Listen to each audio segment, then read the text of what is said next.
súper agradable, súper agradable poder hablar de este tema en todas las instancias que sean posibles. Sabemos que es un concepto y es un enfoque relativamente nuevo, aunque no tanto. Yo imagino que ustedes ya han ido viendo eso. Así que les voy a compartir la presentación ahora para ir mostrándoles un poco de lo que estamos haciendo, y a ver que lo vayamos conversando también. Aquí. ¿Me confirman si se ve? Se ve, pero faltaría. Ahí sí, súper, ahí está en modo Ahí presentación. sí. Sí, Súper. gracias, Gloria.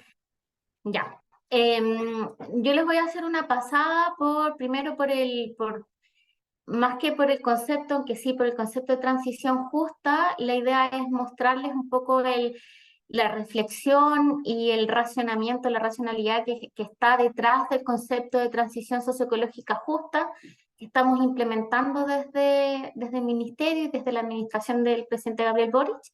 Y después de eso les voy a dar una pasada por lo que estamos haciendo, cuáles son nuestras prioridades y más o menos qué es lo que se viene para el futuro. Entonces, para partir, yo también me imagino que esto también lo han ido conversando en el resto de las sesiones, pero es muy importante para poder enmarcarlo.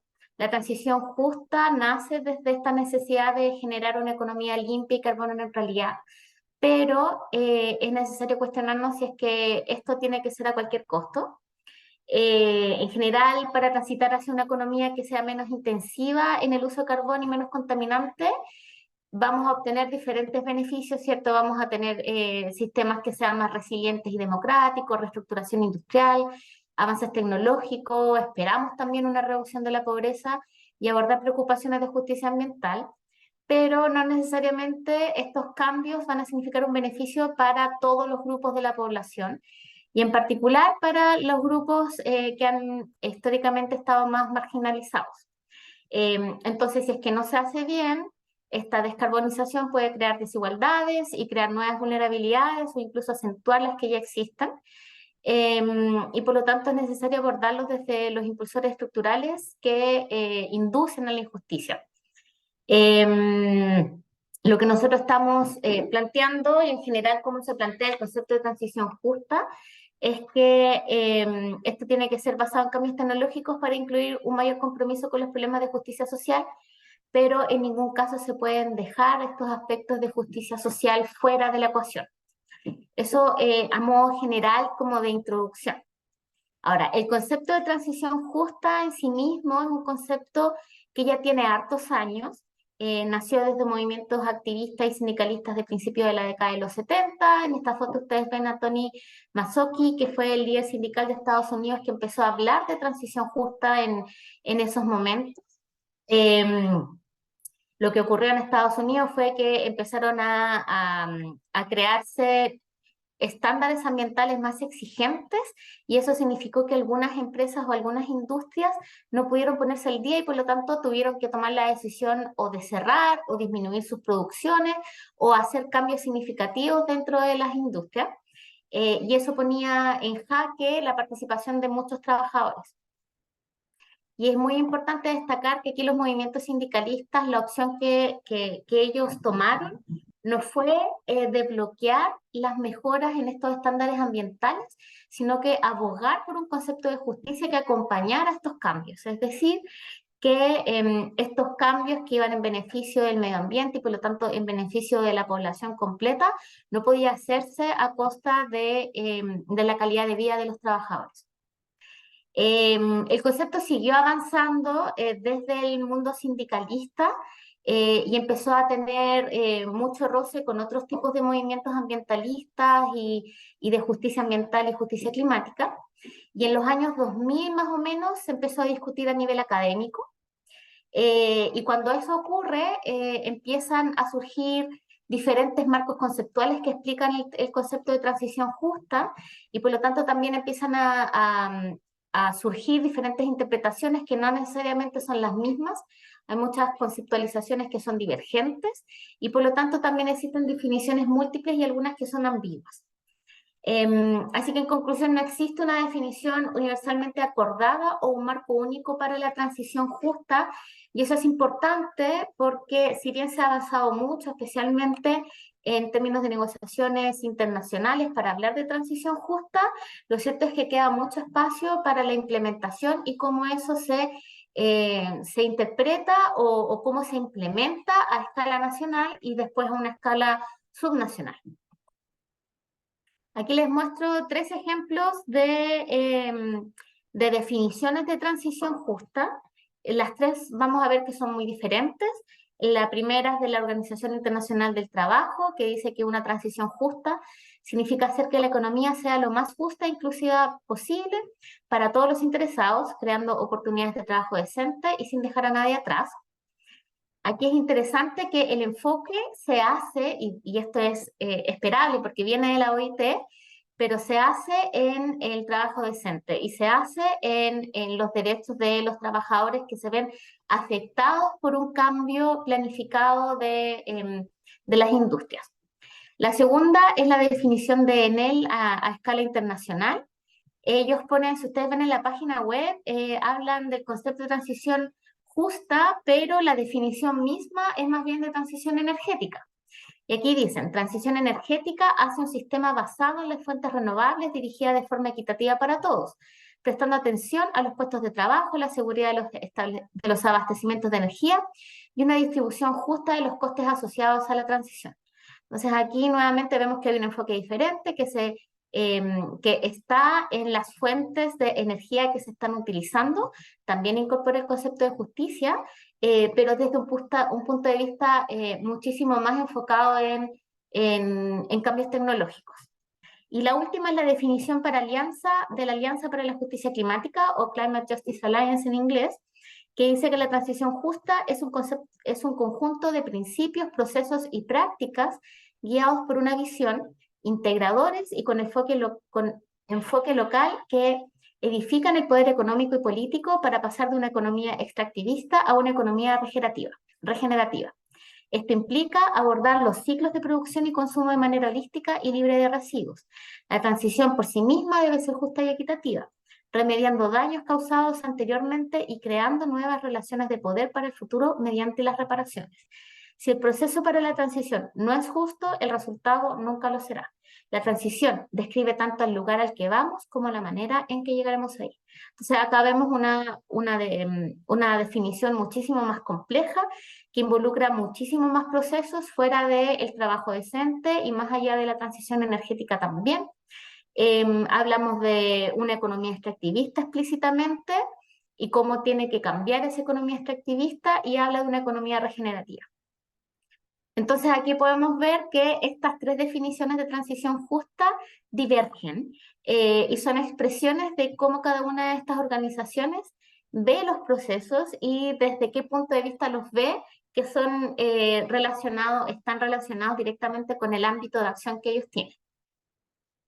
Entonces, la transición justa es un concepto en construcción y ya vimos que hay una diversidad de significados, pero en términos muy generales se puede decir que predominan 2 definiciones que son bastante amplias. Por supuesto, dentro de estas definiciones hay muchos matices, ¿cierto? Y muchas diferencias dentro de estas mismas categorías, pero en general las podemos dividir en 2. La primera, que es la definición que surge desde los movimientos sindicalistas, que habla de que los trabajadores y las comunidades que ven sus medios de vida en riesgo por los cambios intencionados en actividades productivas. Es decir, las personas que se van a ver, trabajadores que van a ser despedidos por un cambio, o las comunidades que ya no van a poder, que van a tener que prescindir de este tipo de actividades para sus sustentos de vida, etc. En el fondo, trabajadores y comunidades que se ven directamente afectados. Y luego hay una conceptualización más amplia de transiciones justas. En el fondo reconoce que hay más de una transición. Y el centro de esta conceptualización habla de que no podemos seguir sacrificando el bienestar de grupos vulnerables en áreas de beneficiar a otros. Y por lo tanto aquí no es que se deje afuera a los trabajadores o a las comunidades sindicalistas o a las comunidades que se ven directamente afectadas, sino que amplía el rango. y habla sobre aquellas personas que se han visto en el pasado también afectadas por estas industrias que han significado un desmedro tanto para su calidad de vida como para el medio ambiente que los rodea. CEPAL dice que una transición justa reconoce que los aspectos medioambientales, sociales y económicos están íntimamente vinculados y solo pueden atenderse de manera conjunta. Esto es interesante porque lo que hace CEPAL es, de alguna manera, traslapar el concepto de transición justa con el concepto que hemos conocido y que hemos hablado durante mucho tiempo de desarrollo sostenible o desarrollo sustentable. Y pone en el medio que cualquier tipo de cambio que vayamos a hacer no puede hacerse solamente desde un aspecto, por ejemplo el medioambiental, sino que también hay que abordar el social y económico. La idea es ir un paso más allá del desarrollo sustentable de todas maneras, involucrar conceptos que hasta el momento han estado un poco al margen de esto, que, como la justicia ambiental, que lo vamos a ir viendo a lo largo de la presentación. Entonces, desde el punto de vista más académico, conceptual, hay muchos autores que hablan de la transición justa como un marco integrado para la justicia ambiental y para la justicia climática y también para la justicia energética. Entonces dice que este concepto de transición justa puede mezclar todos estos conceptos en un solo marco de acción. ¿Y cómo se fundamenta esto? Primero porque los movimientos de justicia ambiental y climática han estado vinculados con movimientos de justicia social, en particular con sindicatos, y se han construido alianzas con este tipo de grupos, con sindicatos y con grupos de derechos civiles. Además, tanto el concepto de justicia ambiental como el de justicia climática toma una perspectiva holística y habla de que las causas de la contaminación ambiental y los impactos del cambio climático no solamente responden a un problema medioambiental, sino que están enraizados en inequidades políticas, económicas y culturales. Y por lo tanto que si los queremos mejorar, no podemos atender solamente el impacto, sino que tenemos que atender esas causas que están en el centro de las inequidades. Ahora, el tema que se plantea también desde el ámbito más conceptual es que tanto los movimientos de justicia ambiental como los de justicia climática han sido de alguna manera criticados o se han puesto en la palestra porque se enfocan demasiado en la defensa contra las amenazas ambientales o climáticas y no ponen suficiente énfasis en temas socioeconómicos como seguridad laboral y equidad económica. Aquí podemos tener matices respecto a esta crítica, pero lo cierto es que lo que se busca enfatizar con esto es que la transición justa nos podría hacer ese link entre justicia climática y justicia social y un desarrollo económico o un progreso que sea realmente justo. Ahora, por esto es que algunos académicos proponen que se desarrolle un nuevo marco de análisis que unifique toda esta perspectiva y que esté orientado en el concepto de justicia, pero siempre orientado al trabajo. Y por eso que el concepto de transición justa nace o se vislumbra como una oportunidad de generar ese nuevo marco de análisis. Bueno, entonces, uno de los conceptos o uno de los temas más, diría yo, difíciles de abordar dentro del concepto de transición justa es la justicia, ¿cierto? Porque tenemos transición que nos marca un proceso, un camino, pero ese camino tiene que ser justo. Y el concepto de justicia muchas veces puede ser ambiguo. No todo el mundo entiende lo que es justo de la misma manera. Y por lo tanto, las exigencias, las expectativas o las esperanzas que nacen a partir de un concepto que involucra lo justo también pueden ser muy dispares entre las personas con las cuales se van a trabajar. Ahora, el concepto de justicia ambiental y climática, que también abordan la justicia, enfatizan en tres pilares que pueden ser fundamentales para construir este marco de análisis de transición justa. Primero, la justicia distributiva, que es lo más clásico, ¿cierto? De que se habla de que no podemos dejar a nadie atrás, es decir, que las comunidades desventajadas no deberían asumir una carga desproporcionada de los daños causados por temas ambientales o por otros tipos de temas, y que los beneficios también ellos deberían verlos de una manera equitativa en relación con otros grupos que normalmente son los que se ven más beneficiados. Luego una justicia como reconocimiento, que habla de que tenemos que reconocer quién se ve afectado y de qué manera, porque si no tenemos ese conocimiento no podemos hacer una distribución justa de beneficios y daños. Es decir, la justicia distributiva no existe sin la justicia de reconocimiento. Y tercero, la justicia procesal, que es la equidad en los procesos que resuelven las disputas y asignan recursos. Es decir, en el caso de que haya un reconocimiento de un desmedro, de un perjuicio que se le ocasiona a un grupo particular de la población que no tiene un mecanismo de solución inmediato, estos grupos deberían tener acceso a un proceso que sea justo, en el que se reconozcan los daños que han sufrido y en el que se haga se dé una solución eficiente a esos temas que ellos están presentando. Entonces, lo que nosotros hemos tratado de hacer es crear un concepto que nos permita aunar los aspectos de justicia ambiental y justicia climática en un marco de transición justa, y de ahí es que nace el concepto de transición socioecológica justa. Esta definición que les estoy mostrando yo ahora es una definición preliminar, es una definición que se trabajó durante el año pasado en el contexto del Comité Interministerial de Transición Socioecológica Justa, es decir, es un concepto que se ha dibujado, que se ha realizado desde el Estado, y en particular desde este gobierno. Y por lo tanto todavía requiere un proceso de sociabilización y seguramente, no seguramente, con seguridad va a tener ajustes en el futuro y seguramente va a ir cambiando bastante de lo que les voy a mostrar ahora, pero es un punto de inicio para empezar el análisis. Entonces, esta definición dice que la transición socioecológica justa es el proceso que, a través del diálogo social y el empoderamiento colectivo, busca la transformación de la sociedad en una resiliente y equitativa que pueda hacer frente a la crisis social, ecológica y climática. Y además establece 4 puntos en los que se debe hacer énfasis para que esta transición socioecológica justa ocurra. Primero, que la transición requiere que en los territorios los sectores productivos sean innovadores y sostenibles. Segundo, que la transición se debe llevar adelante asegurando el trabajo decente, la igualdad de género y la equidad territorial e intergeneracional y la justicia social y ambiental. Tercero, que la meta de la transición es el equilibrio ecológico y el bienestar físico, mental y social de las personas. Esto como una meta a nivel general. Pero también tiene que existir una meta a escala local, que es donde finalmente se aplica con más rigor este concepto.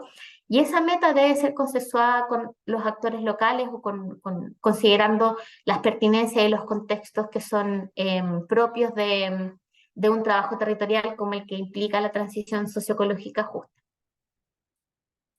Ahora, ¿por qué para nosotros es importante abordar la transición justa desde este paradigma? Primero, porque Chile es un país latinoamericano y por lo tanto tenemos muchas particularidades que difieren de los lugares desde donde nace el concepto de transición justa, ¿cierto? Latinoamérica y en particular Chile es altamente vulnerable tanto a los impactos del cambio climático como a las vulnerabilidades ambientales, o sea, las amenazas ambientales y a diferentes aspectos. Esto en especial para niños, niñas y adolescentes y mujeres. Además, seguimos siendo un país que es dependiente de los combustibles fósiles, a pesar de que hemos fortalecido nuestras inversiones y la matriz energética se ha diversificado, seguimos siendo dependientes de los combustibles fósiles. Y a pesar de eso, nuestro aporte global a las emisiones de gases con efecto invernadero es relativamente baja con países del hemisferio norte. Y eso es importante para el enfoque que nosotros deberíamos tomar al momento de generar acuerdos internacionales y nuestras propias políticas climáticas y incluso nuestras políticas de desarrollo.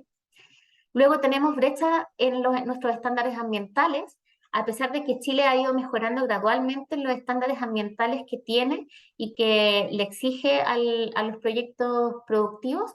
Lo cierto es que todavía tenemos muchas brechas que tenemos que ir llenando. Y tercero, tenemos industrias contaminantes que están concentradas territorialmente. Yo creo que aquí esta es una imagen de Tocopilla, que es un buen ejemplo. Y creo que eso ustedes también lo han visto suficientemente, así que no me voy a expandir mucho, pero estas zonas han generado núcleos de conflictividad ambiental, núcleos de vulnerabilidad y por lo tanto el Estado tiene que hacerse también responsable de aquello. Además, estos lugares donde tenemos una concentración industrial que genera una contaminación ambiental importante y donde es urgente aplicar este concepto, ya tienen una larga historia de vulneración de derechos ambientales y estos no se pueden abordar por separado, sino que se tienen que abordar a la par de lo que se generan los cambios para el futuro. Entonces no podemos hablar de una transición hacia adelante si es que no vemos la historia que hay hacia atrás. Ahí hay un tema de memoria que también es esencial para poder abordar este concepto.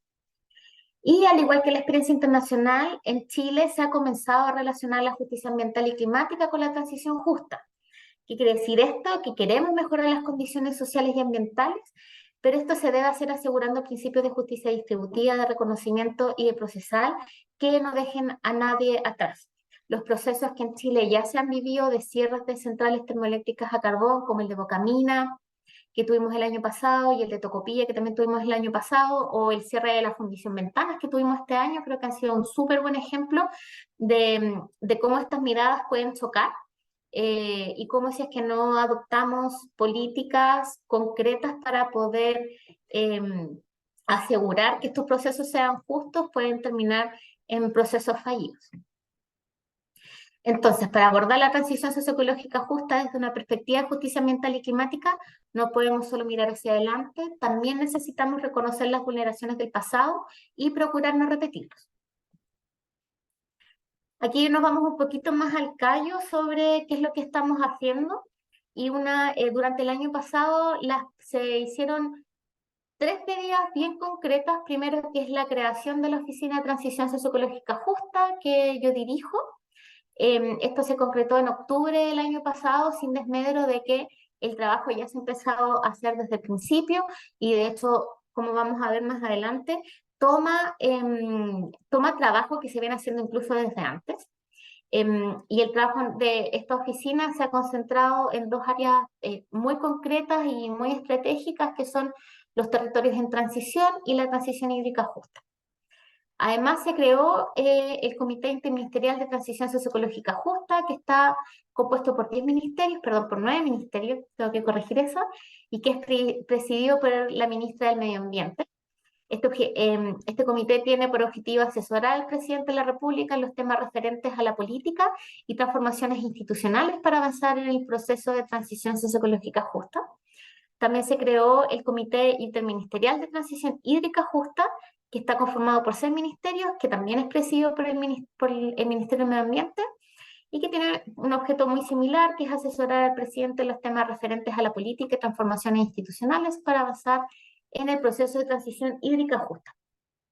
Y finalmente, el año pasado también se anunció la elaboración de una estrategia de transición socioecológica justa a nivel nacional, que nosotros esperamos que sea un instrumento que direccione y facilite las transiciones a escala territorial. Sin embargo, es un instrumento de escala nacional. Esta es la gobernanza actual que está funcionando a escala gubernamental. También es una gobernanza que está en constante revisión y que probablemente podría sufrir algunos cambios y algunas mejoras durante los meses que vienen.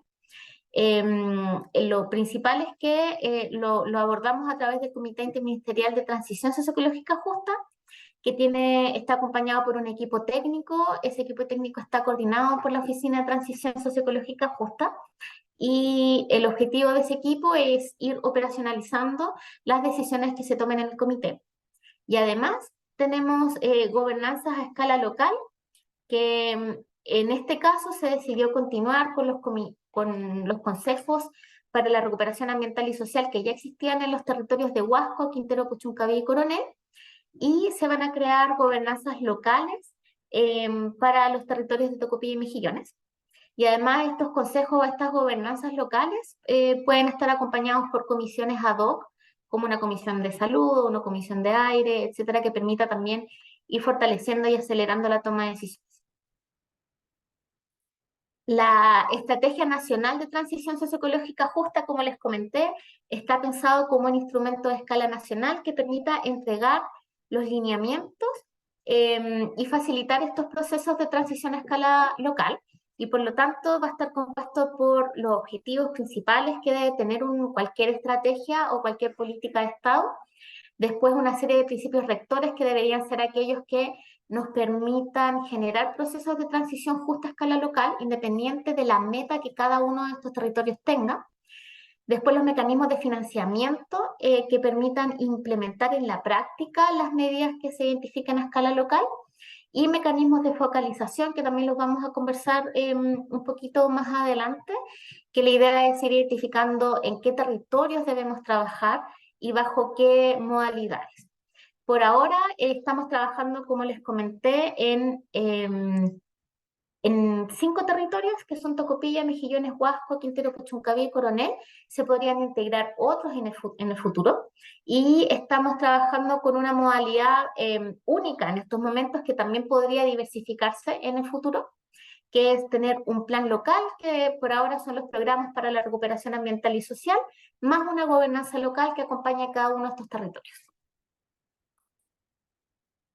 Estos son los principios rectores que estamos trabajando hasta el momento para implementar este proceso. Son preliminares porque nosotros tenemos que implementar un proceso de participación temprana que nos permita validar, modificar, corregir o fortalecer estos principios. Así que por ahora estamos viendo un principio participativo y anticipatorio, es decir, que cualquier cosa que se haga a escala local tiene que ser con procesos participativos y anticipatorios porque nos tenemos que anticipar a cualquier daño ambiental o incluso social que se pueda prever. Trabajo decente, enfoque de derechos, articulación territorial, igualdad de género, justicia ambiental intergeneracional y desarrollo sostenible. Aquí también me va a interesar muchísimo saber cuál es la opinión de ustedes sobre estos principios, qué falta, qué sobra y qué enfoque quizás podríamos incorporar. Porque la idea de estos principios es que acompañen, como ya he repetido varias veces, los procesos locales. Porque si bien a escala local es donde se tienen que decidir las cosas más específicas, también tenemos que asegurar que esas decisiones cumplan con algunos principios mínimos que aseguren que haya justicia y que no se deje a nadie atrás en ninguna de las decisiones que se tomen. Sobre los mecanismos de focalización los estamos trabajando todavía, así que este también va a ser un proceso que va a ser y que yo diría que es crucial para el trabajo que estamos haciendo como administración. Primero porque el Estado tiene recursos limitados y por lo tanto no se puede permitir trabajar en absolutamente todos los territorios, quizás en todos los territorios que lo exijan, por decirlo de alguna manera. Aquí deberíamos volver al concepto de zona de sacrificio. El concepto de zona de sacrificio no tiene una validez legal, es decir, no está definido por ningún instrumento legal actualmente. Eso no quiere decir que no exista, por supuesto, pero sí quiere decir que el Estado, ni el Ministerio de Medio Ambiente, ningún ministerio tiene la capacidad de decir o de decretar que un territorio en particular es una zona de sacrificio. Y lo otro que es interesante en esto es que las zonas de sacrificio, los territorios en general se autodenominan zonas de sacrificio. Entonces a nosotros muchas veces nos han preguntado, bueno, ¿cuántas zonas de sacrificio existen en Chile? Y la respuesta a eso es que no están cuantificados. Y esto tiene que ver con que no existe una definición legal para aquello, pero además porque los criterios para identificar una zona de sacrificio o autodenominación de la zona de sacrificio también varían mucho de un territorio a otro. Entonces, este tipo de decisión, porque es una decisión la que se tiene que tomar para poder focalizar dónde se van a poner los esfuerzos, es súper relevante y tiene que ser técnicamente muy bien sustentada, pero también tiene que tener una definición política para poder ir asignando los recursos de la mejor manera posible. Ahora, al día de hoy, la primera focalización que se ha realizado es en función de 2 criterios. Primero, los territorios que ya tienen programas para la recuperación ambiental y social, que son territorios que se autodenominan como zonas de sacrificio, y en todos esos territorios que son 3, Quintero Puchuncaví, Coronel y Huasco, En todos ellos ya existen centrales o existían centrales termoeléctricas a carbón, que seguramente han sido de las principales que han provocado los problemas ambientales que se han vislumbrado en estos territorios. Y además se han agregado a esta focalización los territorios que enfrentan cierres programados de centrales termoeléctricas a carbón y que no tenían PRAS, que en particular son Tocopilla y Mejillones. Pero, por supuesto que aquí viene la pregunta si es que es el sector energético el único que experimenta la transición. Al principio conversamos de que ya no hablamos solo de una transición justa, sino que hablamos de diferentes transiciones. Si bien el sector energético es en donde internacionalmente se ha puesto más enfoque por la necesidad de avanzar hacia una descarbonización a escala global, lo cierto es que en los países latinoamericanos, en Chile en particular, eh, esta necesidad no se circunscribe solamente al ámbito energético, sino que también a muchos otros territorios que quizás han pasado por procesos industriales muy contaminantes y que requieren un cambio, un proceso de transición. Entonces, obvio que la pregunta siguiente es qué transiciones entonces se deberían focalizar además de la energética.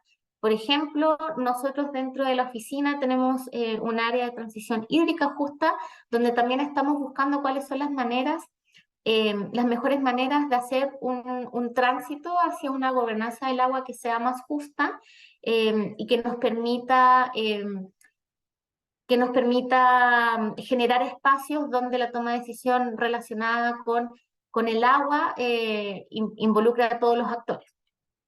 Pero ese proceso también es muy complicado porque no responde solamente a un interés del Estado, sino que tiene que responder a diferentes intereses que son inherentes a este sector en particular.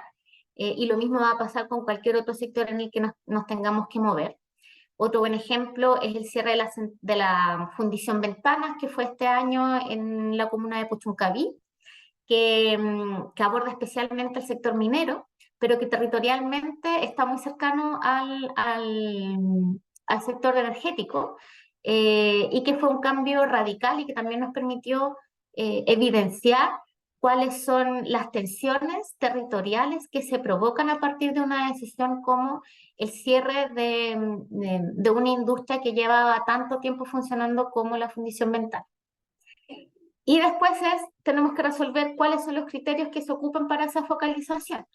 Criterios territoriales y también criterios sectoriales. Entonces, por ejemplo, desde los criterios territoriales tenemos que ver cuáles van a ser los más importantes. Vamos a hablar solamente de criterios ambientales, por ejemplo, vamos a abordar solamente aquellos territorios donde tenemos unas zonas de saturación, una zona de latencia de calidad atmosférica o por calidad del agua o por cualquier tipo de otra norma de calidad ambiental que tiene el país.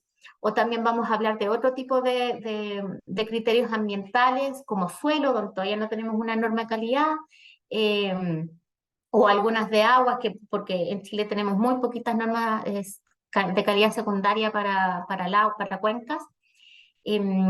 Vamos a incorporar otros criterios sociales, por ejemplo, criterios económicos, y eso va a ser muy relevante especialmente desde el punto de vista técnico, para poder identificar aquellos territorios donde se debe priorizar algún tipo de acción desde el Estado. Y después, una vez que identificamos los territorios, también tenemos que ver cuál es el mejor mecanismo para poder abordar el trabajo en esos territorios. Es siempre la mejor fórmula acompañarlos a través de una gobernanza más un plan local.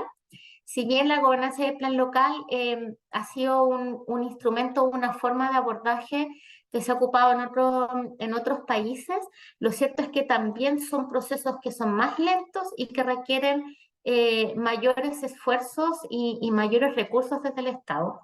Por lo tanto, pueden haber algunos territorios en los que quizás es más eficiente, más efectivo abordarlos con mecanismos de focalización, ya sea por impuestos o fortalecimiento de algunos concursos, fortalecimiento de fondos disponibles, etcétera, y no necesariamente una gobernanza y un plan. Todas estas preguntas van a ser absolutamente trascendentales para poder identificar cómo focalizamos y en la práctica cómo se implementan estos procesos de transición. Y aquí quería hacer otro comentario que me parece que es súper relevante, y es que estos procesos de transición ya están ocurriendo en la mayoría de los territorios. Están ocurriendo con o sin principios de justicia, y lo que nosotros necesitamos asegurar es ver cómo el Estado se hace presente en esos territorios, o sea, en esos procesos, cómo interviene en esos procesos y cómo facilita que esos procesos ocurran con un enfoque de transición socioecológica. Sobre los mecanismos de financiamiento también los estamos investigando, cuáles son los mejores que se podrían aplicar a un país como Chile, pero les quería mostrar como ejemplo los procesos o el mecanismo de financiamiento que trabaja en estos momentos la Unión Europea.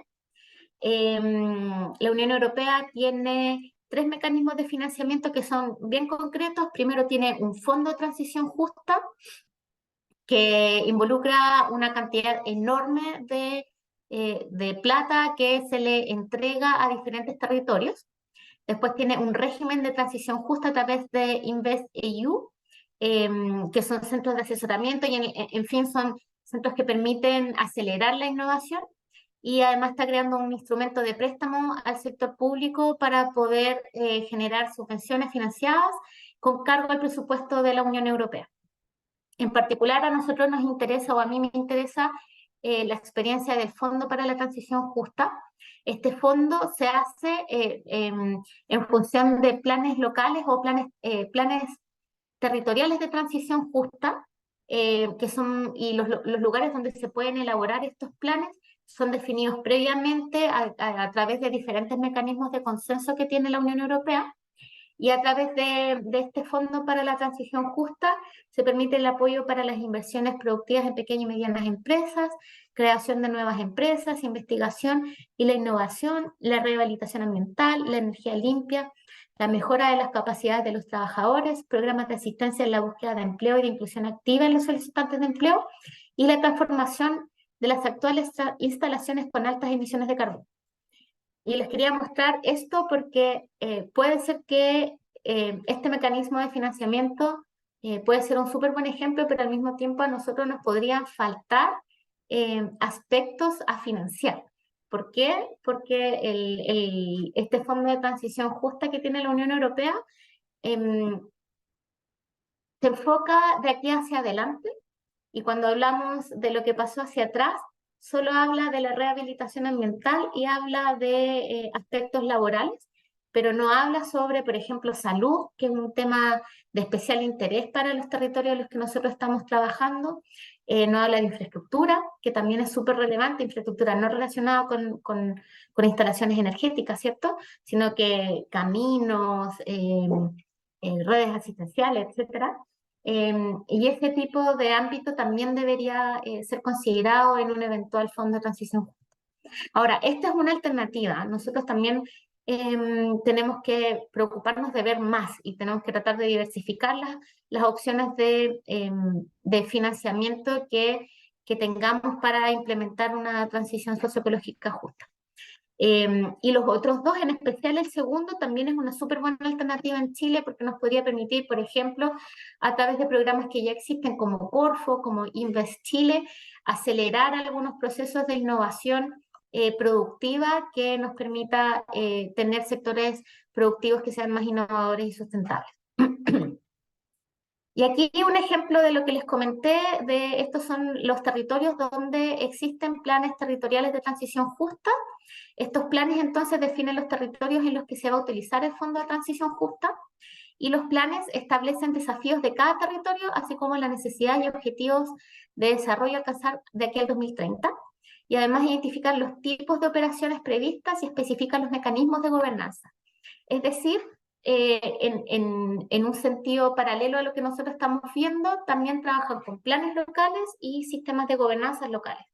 Y por lo tanto podemos crear una especie de paralelo y ver cuáles han sido las experiencias exitosas que se han generado de este ejercicio de la Unión Europea, qué se aplica a nosotros, qué modificaciones y cuáles son los niveles de inversión que necesitamos. Yo creo que ahí es donde existen las brechas más importantes en nuestro país, porque todavía tenemos o todavía no tenemos totalmente cuantificado cuáles son las necesidades financieras para poder implementar esta transición justa. Ya les adelanté harto sobre la implementación territorial, pero de todas maneras les voy a volver a repetir que nosotros en Chile le estamos dando continuidad a los programas para la recuperación ambiental y social, o los PRAS, que han sido instalados desde el año 2018. Cada uno de ellos además tiene un consejo que lo acompaña, y están instalados en los territorios de Huasco, Quintero, Puchuncaví y Coronel. Y también ya les comenté que el Comité Interministerial de Transición Socioecológica Justa priorizó 2 territorios más, que son Tocopilla y Mejillones, y la idea es que en cada uno de estos territorios también generemos estos programas o planes para la recuperación ambiental y social, eh, que sea a través de procesos altamente participativos, que se involucre a la ciudadanía y que se acompañe con una gobernanza local que no necesariamente tiene que ser el mismo modelo de los consejos para la recuperación ambiental y social. Y ahí nosotros estamos haciendo una distinción entre los planes mismos, entre los PRAS y los CRAS, que son los consejos o la gobernanza que acompañan en estos momentos, eh, porque pensamos que cada uno de estos territorios debe hacerse un diseño acorde con la realidad de estos territorios y con las necesidades específicas que tengan. En el caso de Tocopilla y Mejillones, por dar un ejemplo, es un caso particular que no ocurre en ninguno de estos otros 3 territorios, y es que Tocopilla y Mejillones están en la misma región y están relativamente cerca, pero no tan cerca como Quintero y Puchuncaví, donde fue posible generar un solo territorio y una sola gobernanza. En Tocopilla y Mejillones están suficientemente lejos, pero suficientemente cerca como para pensar en una gobernanza de escala regional que después se derive en otras gobernanzas de escala local en Tocopilla y Mejillones.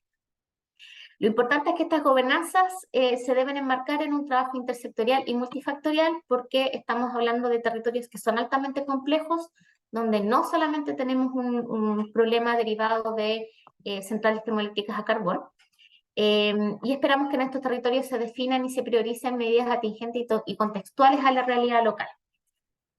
Y además, donde se puedan ir identificando cuáles son las metas específicas de transición, eh, para poder trazar esos caminos. Entonces, para nosotros eh, vamos a tener esta estrategia de transición socioecológica justa a nivel nacional, pero entendemos que las gobernanzas locales son un eje clave, donde esperamos propiciar instancias de diálogo social integrado por el sector público, privado y sociedad civil. Eso es extremadamente importante, para generar estas instancias de diálogo, en el fondo que no sea solamente sociedad civil con el sector público, por ejemplo, o sociedad civil con el sector privado, sino que estén todos participando. Y en estas instancias esperamos identificar acciones prioritarias que se pueden implementar a partir de un diagnóstico conjunto de la situación que cada territorio, y considerando las experiencias históricas que han vivido cada uno de ellos. ¿Cuáles son los próximos pasos a seguir? Vamos a tener un proceso de participación temprana para la estrategia de transición socioecológica justa a nivel nacional, que va a estar enfocada primero en la definición del concepto, en cuál es el objetivo de la transición y cuáles son los principios fundamentales que la deben acompañar. Además, tenemos que concretizar la identificación de mecanismos de criterios de focalización y los mecanismos de financiamiento, y cuáles son los pasos para operacionalizar esos mecanismos de financiamiento. La estrategia nacional también tiene que ser aprobada por el Comité Interministerial de Transición Socioecológica Justa y por el Consejo de Ministros para la Sustentabilidad y el Cambio Climático. Y además se tienen que elaborar los planes para la recuperación ambiental y social de Tocopilla y Mejillones, y se tienen que actualizar los PRAS de Huasco, Quintero, Puchuncaví y Coronel. Y para terminar, algunos desafíos y oportunidades que surgen de este proceso. Primero, la memoria histórica y local de lo que se conoce como zonas de sacrificio va a ser fundamental para estos procesos, para la implementación. Tenemos que mirar hacia atrás. Sin embargo, esto también significa abordar una carga emocional, que es muy difícil de abordar desde el Estado, que es un aparataje que normalmente es muy ajeno a cargas emocionales. Y por lo tanto, el trabajo que se hace a nivel territorial tiene que ser muy cuidadoso, y tiene que hacerse cargo de alguna manera de esto, porque no es imposible. Es imposible dejarlo afuera, es imposible obviarlo. Luego, la focalización en sí mismo significa, de alguna manera, priorizar territorios y o sectores, y esto puede ser considerado como una exclusión. Y esto va muy de la mano con esta carga emocional, ¿cierto? Especialmente cuando hablamos de zonas que se han autodenominado como zonas de sacrificio. Hay un concepto de urgencia. Yo creo que está ampliamente reconocido que necesitamos abordar estos territorios, que en estos territorios existe un daño ambiental, un daño a la salud de las personas, y esto abre una ventana de oportunidad para avanzar con más ambición, especialmente cuando ponemos en la ecuación a la carbono neutralidad que nos obliga a concretar procesos industriales que son de escala local, pero que son con decisiones que han sido tomadas a escala central. Luego el rol de los privados también ofrece una oportunidad importante porque el privado está cada vez más sometido a presiones internacionales que significan una mayor accountability, una mayor responsabilidad de las decisiones que se toman. Sin embargo, necesitamos buscar maneras eficientes y efectivas de impulsar y promover este rol. Y no solamente, de nuevo, no solamente hacia adelante, sino que además del rol que le compete a los privados en el daño que se ha generado hasta el momento. Otro desafío o otro problema que tenemos es que estamos en un contexto político y económico que genera un escenario que es cada vez más complejo. Es decir, estábamos con un escenario complejo, ahora estamos con un escenario aún más complejo para la implementación de este enfoque, y eso afecta especialmente el financiamiento. Además, este es un concepto muy difícil de aterrizar y es muy difícil de transmitir a un público que es menos especializado. Por eso es que es tan importante tener este tipo de instancias para poder conversarlo y poder tratar de sociabilizarlo lo más posible. Entonces también tenemos que tener una bajada concreta con acciones concretas, si no el concepto queda muy en la nube y no se entiende en qué se grafica o qué significa en la práctica. Tenemos dos comités, ¿cierto? El Comité para la Transición Sociológica Justa y el de Transición Hídrica Justa, que son instancias que nos permiten una mejor coordinación interinstitucional y que facilitan las decisiones para acelerar algunos procesos, pero que todavía tenemos que aceptar porque en sí mismo el Estado es muy difícil de coordinar de sector a sector y esta es una estrategia que requiere a todos los sectores. El Ministerio del Medio Ambiente solo es imposible que lo implemente. Y finalmente, tenemos que identificar modificaciones regulatorias que permitan la implementación de este enfoque en el largo plazo. Y eso es algo muy importante de hacer porque a nosotros nos interesa, más allá del concepto de transición socioecológica justa, nos interesa que lo que está detrás de eso quede y quede en el largo plazo. Eso. Gracias por la atención. No sé si me alargué mucho, perdón, No, súper pero bien, espero tener tiempo para las preguntas. súper bien, bacán. Muchas gracias, Gloria, por la presentación. Y claro, además, lo interesante de esto es que Gloria está a cargo también de la Oficina de Transición Justa, Transición Socioecológica Justa en Chile, así que también eso nos da una información directa desde el estado del arte de la transición socioecológica justa y su estrategia. Hay un par de preguntas en el chat. También aquellos que tienen preguntas pueden levantar la mano y hacer la pregunta con su audio y cámara prendida, así que bienvenido sea. Mientras tanto, Gloria, iba a leer las preguntas. Hay una de Fernanda Contreras que dice si es posible hablar de una transición socioecológica justa en el área de minería, más allá de la fundición de ventanas. Hay otra Ujú. pregunta de Carla Tapia, que dice, ¿qué tantas de las zonas autodeterminadas como zona de sacrificio se encuentran asociadas al área energética? ¿Todas? Y Carla nuevamente pregunta, ¿qué aborda las áreas de territorio en transición y transición hídrica justa? Ya, Partamos por eso. ya, partamos por estas tres entonces.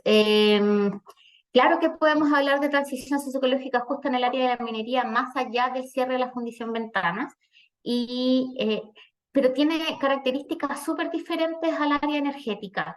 El caso de la fundición Ventana es un caso bien particular y es muy similar a lo que tenemos en Calama, por ejemplo, donde también hay una fundición y donde el sector minero ha sido el mayor responsable de generar los problemas ambientales que ocurren en Calama. Eh, pero tenemos otras localidades que son muy chiquititas, que están ubicadas en la alta montaña de la cordillera de los Andes, donde existen o donde han existido extracción minera y donde se han ido generando localidades o asentamientos humanos que son totalmente dependientes de esas extracciones mineras. Eh, y la extracción minera por esencia tiene una fecha de término. Y esto no necesariamente es por temas ambientales, aunque también puede estar forzado por estándares ambientales, pero son territorios en los que se tiene que abordar cambios una vez que estas faenas terminan.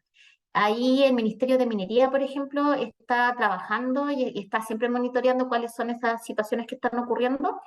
También se están generando políticas desde el área minera para poder abordar de mejor, con más cuidado el trabajo de los pirquineros, por ejemplo, que es el área de la pequeña minería, que también ha sido súper afectada por procesos de cambio, y que lamentablemente tenemos poca, diría yo, poca información concreta de cuántos pirquineros tenemos, dónde están, y cuáles son los problemas que tienen. Así que sí, de todas maneras el área de minería va a ser un área importante a abordar. Yo diría que o sea, después del energético, el sector minero seguramente es uno de los segundos en donde podamos focalizar atención. Después, ¿qué tantas de las zonas autodenominadas como zonas de sacrificio se encuentran asociadas al área energética? Yo diría que es al revés. Eh, yo diría que todas las áreas donde existen centrales termoeléctricas a carbón son zonas de sacrificio o se autodenominan como zonas de sacrificio, pero no todas las zonas que se autodenominan como zonas de sacrificio tienen proyectos energéticos instalados. Eh, Tiltil es un súper buen ejemplo de eso. Tiltil se autodenomina como una zona de sacrificio, pero lo que ha dado lugar a esa autodenominación tiene que ver con residuos domiciliarios, que básicamente toda la basura de Santiago se va a Tiltil. Y de hecho, una de las medidas o uno de los enfoques que ha tomado la municipalidad de Tiltil para cambiar un poco esto es implementar proyectos energéticos para salir un poco del tema de los vertederos. Entonces, este es un territorio que nos ocurre un poco diferente a los otros, aunque ellos, por supuesto, están trabajando con energías renovables, pero ojo que las energías renovables también tienen sus impactos, entonces, en el fondo, tampoco es que sean inocuas.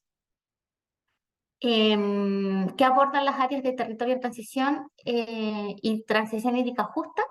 Esas son las dos áreas operativas que tenemos dentro de la Oficina de Transición Socioecológica Justa del Ministerio de Medio Ambiente. El área de territorios en transición trabaja en lo que se denomina o las autodenominadas zonas de sacrificio.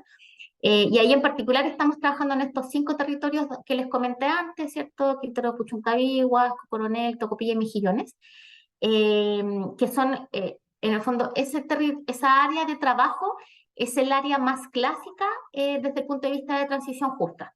Abordamos los territorios donde existen actividades industriales altamente contaminantes y que requieren una modificación en esa matriz industrial. Y donde podrían existir algunos tipos de cierres, como de hecho ya existen en estos 5 territorios que son centrales termoeléctricas a carbón y además donde se cerró la fundición Ventana. El área de transición hídrica justa es un área que comparte el concepto de transición justa en el sentido de que se tienen que realizar cambios considerando el concepto de justicia, pero que tiene una lógica y una naturaleza muy diferente a los territorios en transición donde se trabaja en el otro área.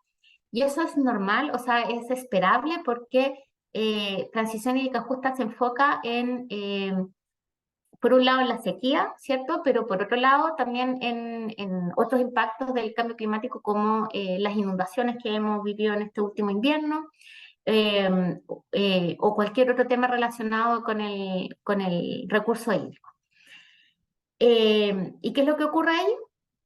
Que estos son impactos o son necesidades que no están tan focalizadas o tan puntualizadas como es el caso del sector energético. Y donde el sector económico que está involucrado normalmente es la agricultura y el sector forestal, que además son muy extensivos en la manera en que ocupan los territorios. Y por lo tanto el abordaje de estos territorios también tiene que ser diferente. Entonces, ¿qué estamos impulsando desde el área de transición hídrica justa? Es buscar, primero es es abordar la gestión del agua desde la manera más integral posible. Eso quiere decir una coordinación interinstitucional que aborde 6 ejes que son esenciales para poder avanzar en una gestión del agua más justa, que son gobernanza e institucionalidad, infraestructura multipropósito, educación ambiental, mecanismos de financiamiento, eh, ciencia, en el fondo manejo de datos y se me olvidó, pero son 6. Después les puedo decir el sector que se me olvidó. Y en particular estamos poniendo más énfasis en estos momentos en todo lo que es gobernanza e institucionalidad. Para eso estamos trabajando a escala de cuenca en probar una gobernanza de cuenca, que es una de las brechas identificadas a nivel nacional más importantes para poder avanzar en una gobernanza del agua que sea justa. Porque normalmente las organizaciones de usuarios del agua no necesariamente abordan la cuenca completa, ¿cierto? Y esto no significa siempre bajo el marco regulatorio que nos significa trabajar con el Código de Aguas, por supuesto, pero permitiendo espacios de coordinación entre los diferentes actores, tengan o no tengan derechos de aprovechamiento y que interactúan en una misma cuenca. Tenemos pensado abordar sectores del Gualmapu, donde la industria forestal contamina con los... Bueno, eso lo estamos abordando, de hecho, a través del área de transición hídrica justa. Eh, de nuevo, este es un tema súper complejo, porque las expectativas de diferentes actores que comparten una misma cuenca y los intereses de cada uno de estos actores son súper diferentes. En cuencas como Alto, o sea, como Biobío, por ejemplo, que es una de las cuencas que fue priorizada, tenemos una cantidad de actividades inmensa, y ahí tenemos gran parte o comunidades indígenas súper importantes que participan en esa gestión hídrica, pero que no necesariamente tienen derechos de aprovechamiento, algunas sí, y comparten espacio con proyectos energéticos, ¿cierto? De embalses hidroeléctricos y también con empresas forestales, que ojo, las empresas forestales normalmente no tienen derechos de aprovechamiento eh, porque riegan las plantaciones forestales con lluvia, y el sector agrícola, que es uno de los principales consumidores de agua, de extracción de agua en Chile. Así que sí, lo estamos abordando a través de ese trabajo, y estamos generando mecanismos para incorporar de la mejor manera posible a comunidades indígenas, pero no solo a comunidades indígenas, sino que también a sectores de la pequeña agricultura familiar campesina, por ejemplo, que muchas veces también se ven excluidos de esta toma de decisión y que son normalmente aquellos actores que tienen menor incidencia en la toma de decisión. Y la transición justa hídrica se focalizará en los territorios con escasez hídrica. No, o sea, sí, pero primero hay que considerar que en estos momentos Chile tiene una situación de escasez que abarca casi todo el territorio. Uno podría decir que la zona central es la más impactada porque es donde la mega sequía se ha extendido, o sea, no sé, se ha mostrado con mayor intensidad. Sin embargo, en el norte del país también existen problemas y en el sur del país también están disminuyendo las precipitaciones. Y en todo el sector nacional, o sea, a toda escala nacional, tenemos un aumento del consumo de agua, no solo desde las industrias, sino que también desde lo doméstico, desde las personas, también estamos aumentando nuestros consumos de agua. La focalización para el caso de las cuencas se ha hecho a través de un trabajo con los gobernadores de cada una de las regiones. Entonces, junto con los gobernadores se escogió una cuenca para poder trabajar.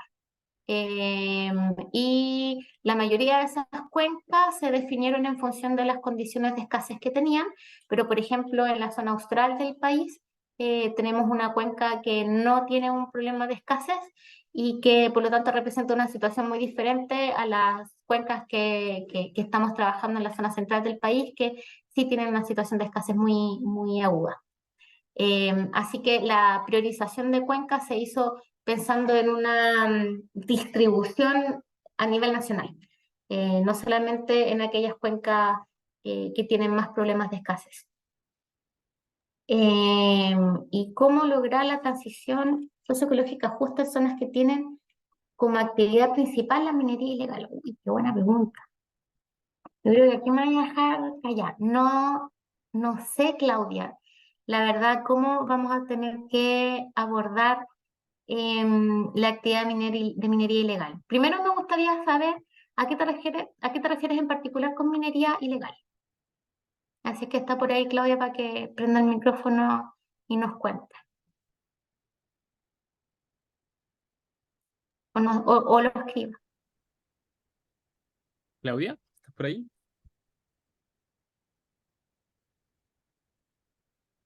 Porque lo pregunto porque, por ejemplo, yo les comenté sobre los pirquineros y muchas veces son los pirquineros los que están ejerciendo una minería que está fuera de ley, digamos, pero es a una escala muy pequeña. Entonces, normalmente ellos se ven afectados por otra cosa. Y minería ilegal, eh, me imagino que estás pensando entonces como en faenas mineras que se han empezado a desarrollar sin los permisos ambientales o sectoriales pertinentes. Y si es así, eh, lo primero que debe aplicar en esos casos, más que claro, fuera de Chile, es que ya, no puedo hablar por Bolivia porque entiendo que tienen un sistema de evaluación ambiental muy diferente al chileno. Em, pero en el caso chileno, si es que existen faenas mineras de alto, o sea, faenas grandes mineras, que en el fondo que no son de pirquineros, a eso me refiero, lo primero que se tiene que aplicar es la legislación ambiental chilena que tiene que cerrar esas faenas, en el fondo eso es lo primero. Eh, y lo que no tengo como información como parte más respuesta es si es que ese es un tema muy importante en Chile o no.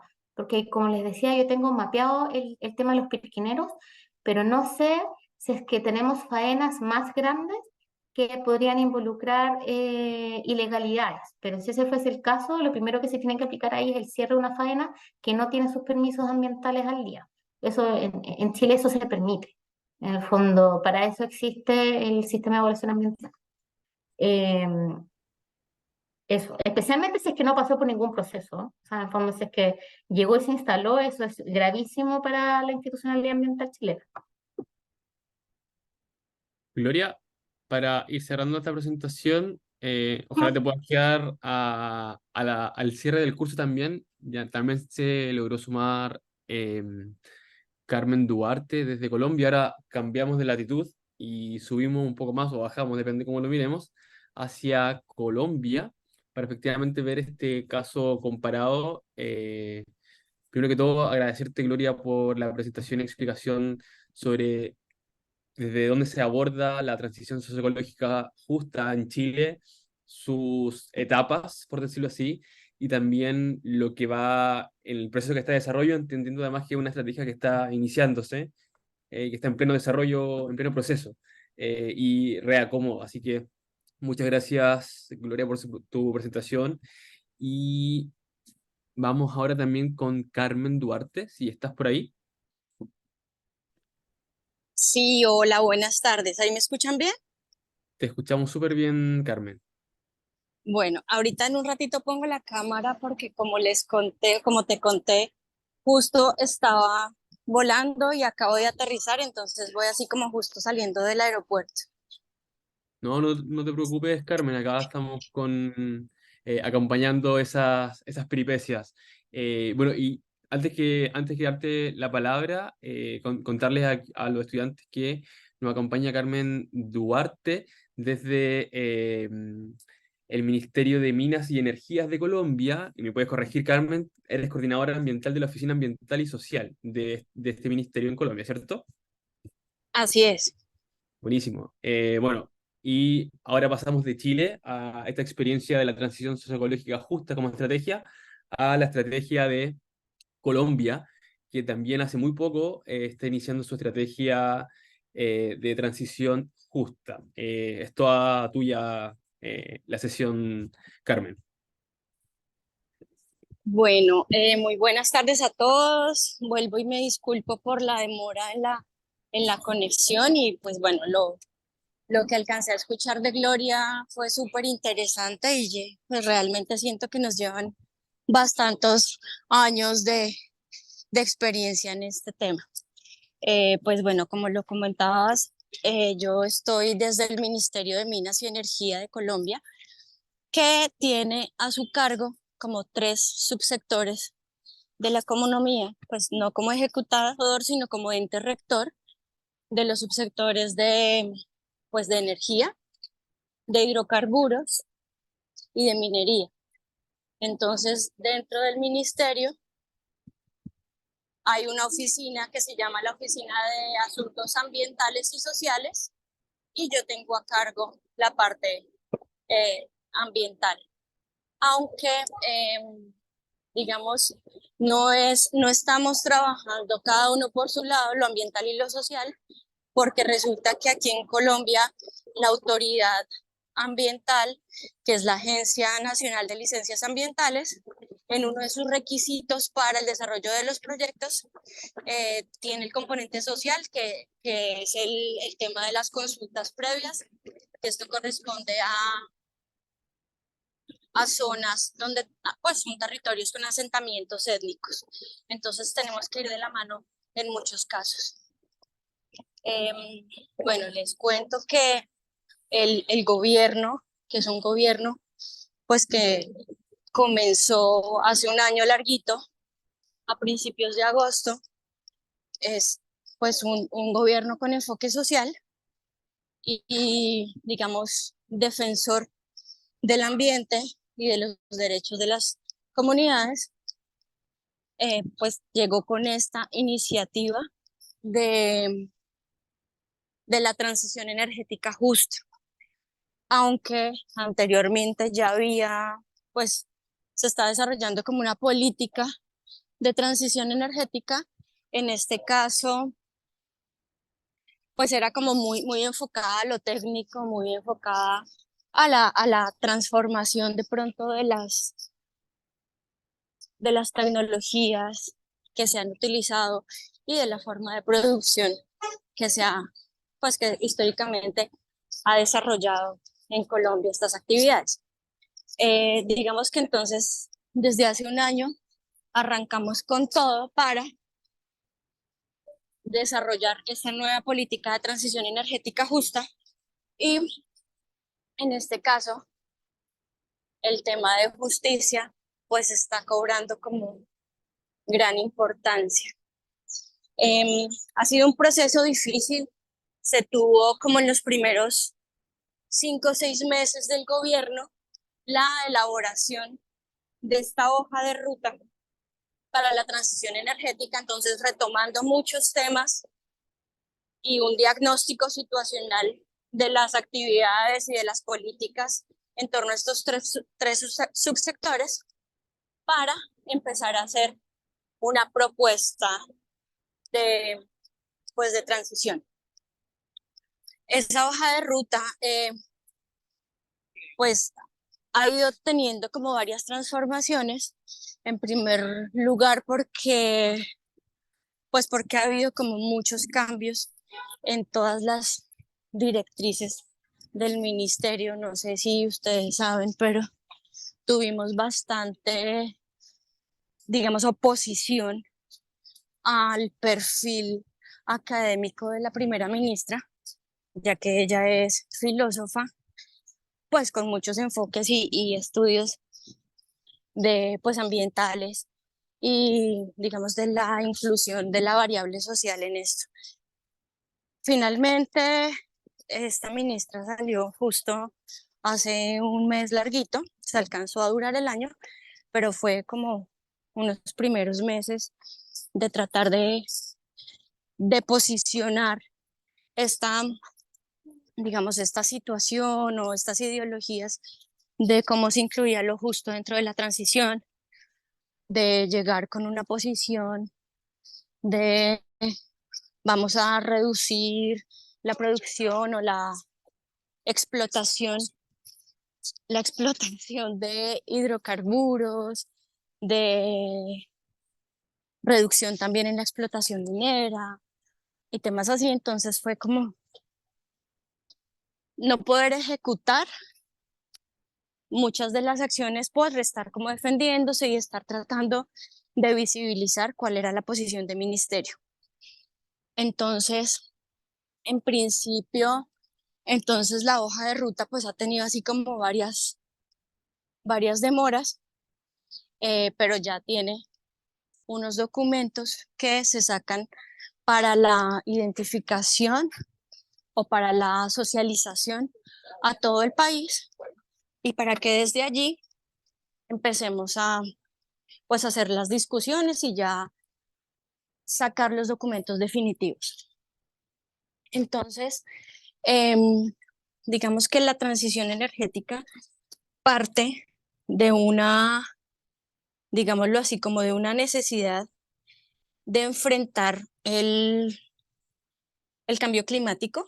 O sea, esa es como la principal motivación de hacer la transición energética, ya que pues el cambio climático ha sido como igual a nivel mundial el resultado de la explotación de los ecosistemas, de la necesidad de tener una seguridad alimentaria y la necesidad de reducir los riesgos asociados al cambio climático. Entonces ahí nos referimos a las inundaciones o a los deslizamientos y demás. Entonces, digamos que esa es como la motivación inicial y obviamente dar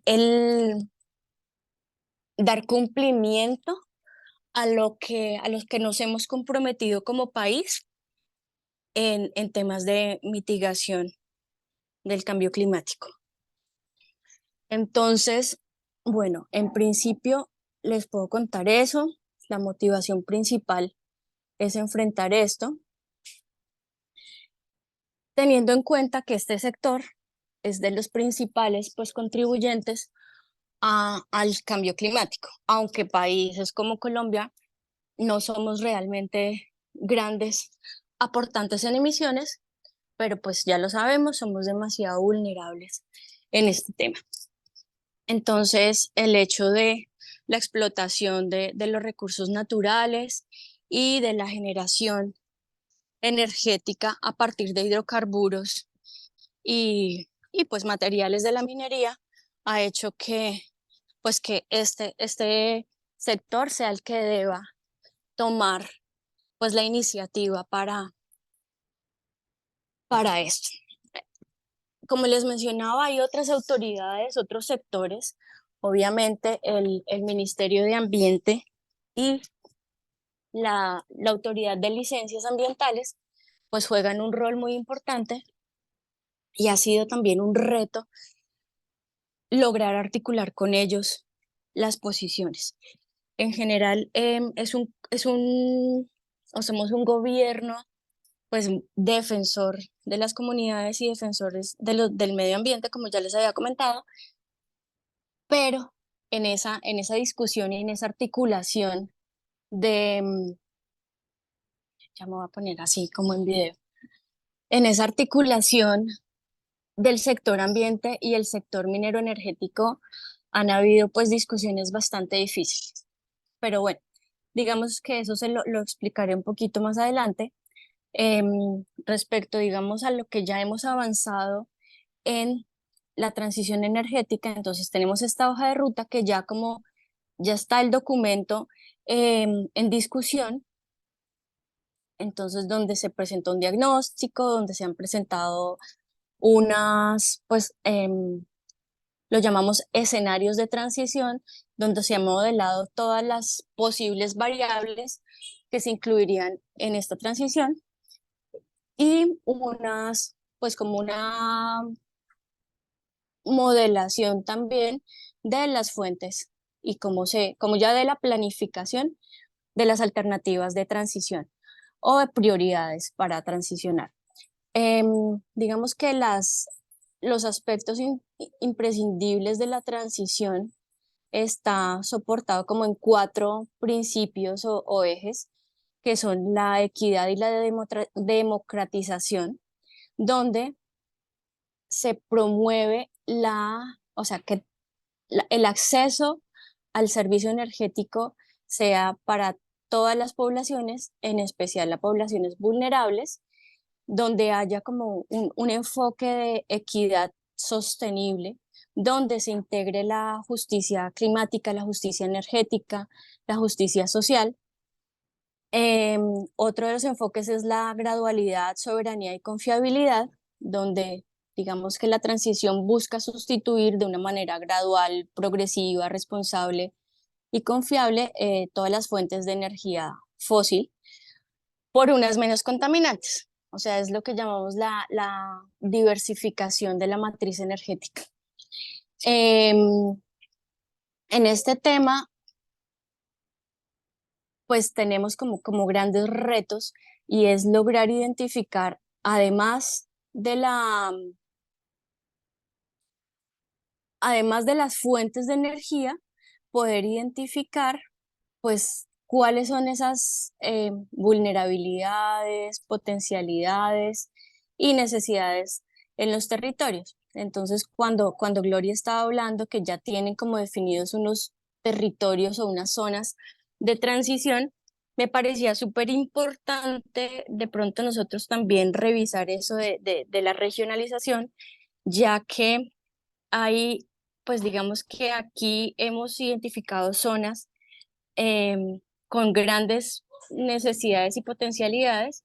Ahorita estamos hablando de una zona que es la península de La Guajira, que es justo lo más al norte del país, donde pues su gran potencial obviamente es el sol y es el viento. Entonces, a esta zona se está implementando una estrategia que la llamamos pues estallido solar y estallido eólico. Y allí es donde se está desarrollando la mayor cantidad de proyectos de energía solar y eólica. En este sentido, también en temas ya digamos de minería, tenemos una zona muy cercana también a La Guajira, pero un poco más al sur, donde se pues han estado las grandes extracciones de carbón térmico y es una de las fuentes pues energéticas más importante del país y además económica, ¿no? Porque digamos que el abastecimiento en temas de carbón no es tan necesario en Colombia, pero sí ha sido pues principalmente para exportarlo a Europa. Más o menos el 50% de la economía del país está o ha sido como dependiente de las ventas, la exportación de minerales y de hidrocarburos.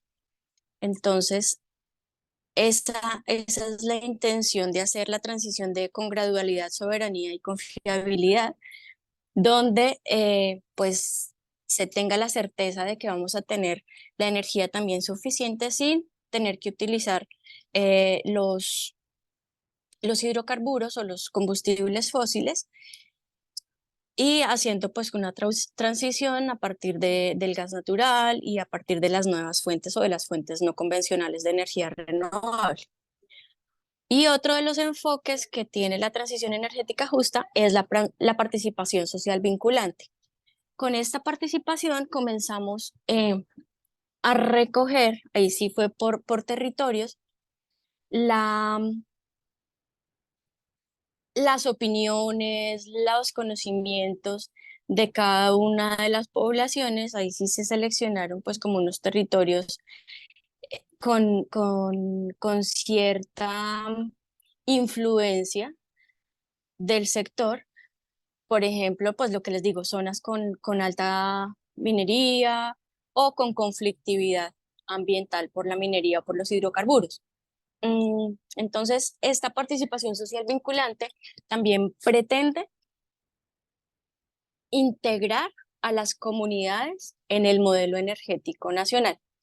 Em, En este sentido, una de las propuestas más ambiciosas de la transición es incluir o conformar comunidades energéticas. Digamos que todavía estamos en esa discusión de cómo sería el modelo, el modelo de negocio, pero la idea es que las comunidades se integren tanto a la generación de energía, que esto puede ser pues a través de bioenergía, o que se integren ya como en un modelo operativo pues, de fuentes convencionales, que además de autoabastecerse, sí, autoabastecerse, tengan la posibilidad de ser accionistas en estos proyectos. Y por último, el eje de la transición es ser intensivo en conocimiento. Entonces se propone la creación del Instituto Nacional para la Transición Energética, pero que además de eso se puedan desarrollar proyectos conjuntos con las universidades, con expertos nacionales e internacionales, dependiendo de las necesidades y potencialidades en cada territorio. Hay una discusión, por ejemplo, en torno a la energía nuclear, donde creo que hay que dar una discusión y una investigación muy fuerte de cuál sería la, digamos, la oportunidad de Colombia de tener energía nuclear. Y asimismo a las otras nuevas energías o energías pues no convencionales.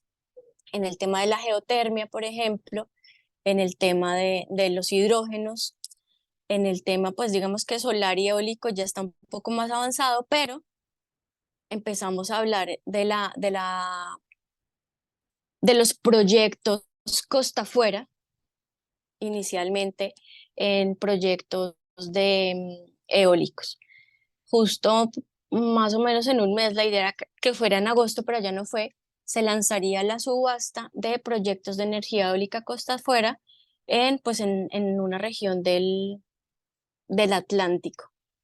Y son unos retos bastante importantes porque hay posiciones de todo tipo, hay posiciones de los biólogos, ecólogos, ambientalistas sobre los impactos que pueda tener los proyectos costa afuera, pero pues también hay como gran incertidumbre o ganas de saber cómo podemos manejar esto, de cómo podemos, además de tener energía, es tener la posibilidad de generar otros proyectos alrededor de esto, como de pronto una pesca más organizada, de pronto un turismo alrededor de estos proyectos, y lo mismo de temas de investigación.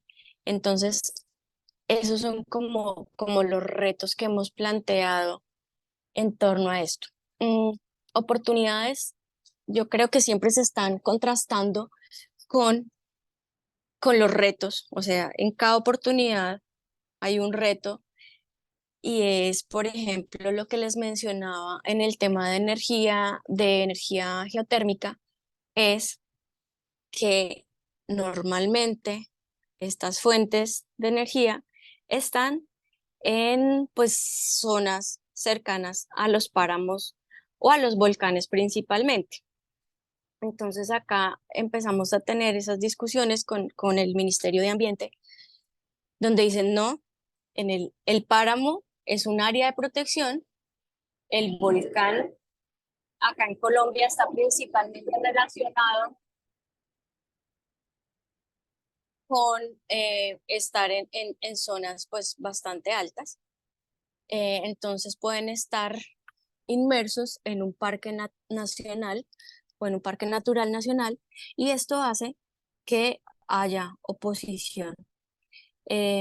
Por ejemplo, hace poco fuimos a una región que se llama Tolima a explicarle al gobernador y a explicarle a la autoridad ambiental de esa región, decirles, bueno, solamente queremos hacer una pequeña investigación de cómo funcionaría o de qué posibilidades geotérmicas hay acá, y resulta que ellos están súper negados. Ellos piensan que la geotermia está relacionada con el fracking o está relacionada con la sísmica, y la realidad es que en esta primera etapa de exploración de la geotermia es simplemente hacer unos huecos casi que manuales con muy poca profundidad y pues tomar unas imágenes, bueno, unas imágenes pues con LiDAR o con sensores remotos, pero digamos que ya desde la autoridad ambiental ya se cierta oposición al respecto. Entonces, entonces esa es como de los retos que se enfrentan en todas las energías. Perdón un momento.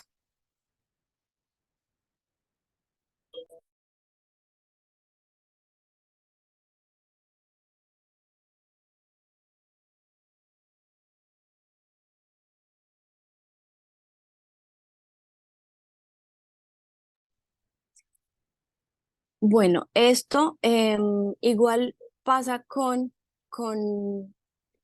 exploración o la relación de energías como el hidrógeno, que pues también en el caso del hidrógeno blanco y gris se asocia con la necesidad de utilizar otros recursos que pues deteriorarían los ecosistemas y la explotación de de los hidrocarburos, o sea, lo asimilan mucho a esa explotación como el fracking, o sea, hacer una ruptura del ecosistema para hacer la exploración de estos nuevos energéticos. En en el caso de las energías costa afuera, en Colombia la cultura pesquera no ha sido muy organizada, o sea, nosotros no tenemos grandes compañías pesqueras, sino pues es una pesca un poco más artesanal y pues esto hace pensar que las comunidades pueden no estar o se pueden ver afectadas por el desarrollo de proyectos porque van a restringir la pesca o van a afectar las rutas marinas. O sea, hay una cantidad pues de supuestos que puede que en algunos casos sean así, pero en otros puede que, pues que en realidad favorezca porque las comunidades se organizan, porque no se van a ver afectadas zonas de protección marinas, porque puede que en el suelo marino se encuentren otros minerales que puedan ser de utilidad para la transición. Sin embargo, estas energías, pues por lo menos la eólica costa afuera, no sé si Chile ya tiene proyectos similares, pero se necesita de una infraestructura regional muy importante. Entonces, en este momento Colombia, nomás para la eólica ya onshore, el reto de tener unas vías que soporten el traslado de las hélices y bueno, digamos, de los postes por su tamaño ha sido bastante difícil. Para las eólicas offshore es, es un reto muy importante y muy costoso tener unos puertos que puedan tener la capacidad para soportar y para manejar pues toda la administración y logística que sería necesaria. Igualmente, las capacidades técnicas y tecnológicas pues tienen que llegar en este momento de, de países que ya tengan esa experiencia, y esto genera también cierta resistencia porque creen o se creería, se puede pensar que como no se tienen las capacidades y los conocimientos técnicos para abordar esta tecnología, entonces nos costaría mucho trabajo el, nos costaría mucho trabajo tener dentro de la población local personas expertas para esto. Entonces, es un tránsito también de poder generar en en las poblaciones pues, los soportes, los conocimientos, la educación, es un tema pues que puede durar 1 año, 2 años, hacer algo así como un tipo de capacitación o cursos técnicos para las poblaciones locales. Sin embargo, para esto ha sido muy importante y lo vemos como una oportunidad, la necesidad no, más bien el interés que han tenido eh, pues la cooperación internacional para apoyar la transición energética. Obviamente hay unos intereses también económicos de desarrollar proyectos en un país como Colombia, pero creo que los conocimientos y toda la experiencia que tienen varios países en estos temas pues nos abre los ojos y nos ayuda a tener las posibilidades de lograr pues avanzar como con una experiencia ya más específica. En este caso, por ejemplo, el Reino Unido pues tiene bastantes avances en proyectos de energía eólica offshore que están involucrados o que están siendo abastecidos también por hidrógeno y pues toda esta experiencia y este conocimiento técnico científico ha logrado pues generar bastante interés en el país. Igualmente, Holanda, pues Países Bajos, eh, también tiene mucha experiencia, creo que es el país que más experiencia, o por lo menos es más reconocido con el tema de energías eólicas, onshore inicialmente, y ellos nos han podido también pues orientar, por lo menos a empezar a definir los términos de referencia. Em, Estados Unidos pues es una potencia tecnológica y ellos tienen la capacidad de modelar, de identificar cuáles son las mejores opciones para desarrollar los proyectos, sean eólicos o sean del subsuelo. Em, y pues Alemania con toda la organización y el desarrollo de proyectos y creo que es de los países que en temas de minería más nos podrían orientar hacia cómo sería esta transición energética en el tema minero. O sea, los cierres mineros digamos que con una justicia de todo tipo, porque la cantidad de personas que trabajan en las minas es bastante importante, porque los pasivos ambientales o la degradación o los suelos degradados por la minería, pues es un tema que nos tiene que, mejor dicho, que tenemos que abordar con mucho cuidado y es un tema bastante largo de, de abordar, de enfrentar y de manejar. Ahorita cuando alguien preguntaba sobre la minería ilegal, ese es uno de los principales temas en la minería acá en Colombia y es que pues hay un desborde de extracción ilícita principalmente del oro y esto pues hace obviamente que haya mm, pues ilegalidad, por ejemplo, en el uso del mercurio. El mercurio es totalmente ilegal en Colombia, pero pues llega de otros países ilegalmente.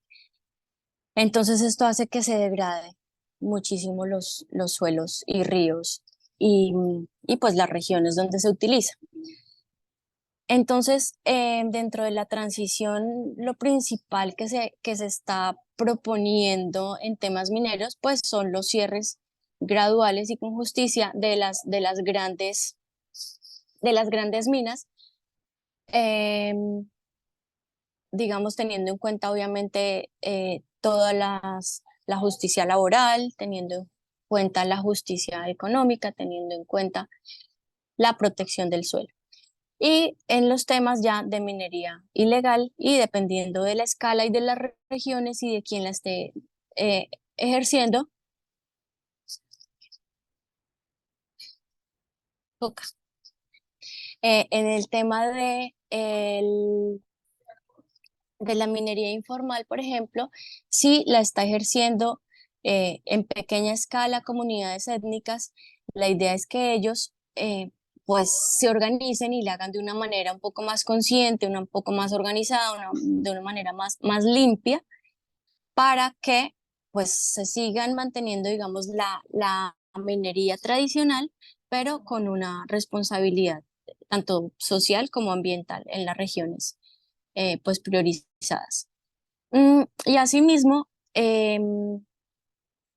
pues ya el tema de minería ilegal es un tema que obedece ya al área más policiva, a los ministerios que hacen seguimiento de de todas las actividades ilícitas. Y pues, aunque nosotros participamos ahí, de pronto brindando información o de pronto haciendo las inspecciones correspondientes, pues es ya más de la autoridad policiva quien hace un poco de control. Es bastante difícil porque ustedes saben que Colombia tiene pues unos antecedentes de organizaciones ilegales, inicialmente en torno al narcotráfico, pero hay muchas organizaciones que que han transitado, por decirlo así, a la minería ilegal. Entonces, son unas organizaciones que han sido demasiado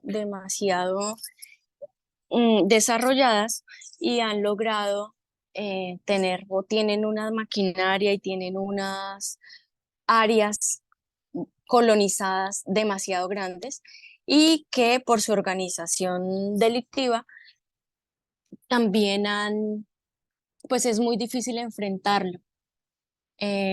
Obviamente las zonas de frontera o las zonas de costeras, pues facilita el transporte y la salida de los materiales ilícitos o de la minería ilegal hacia otros países.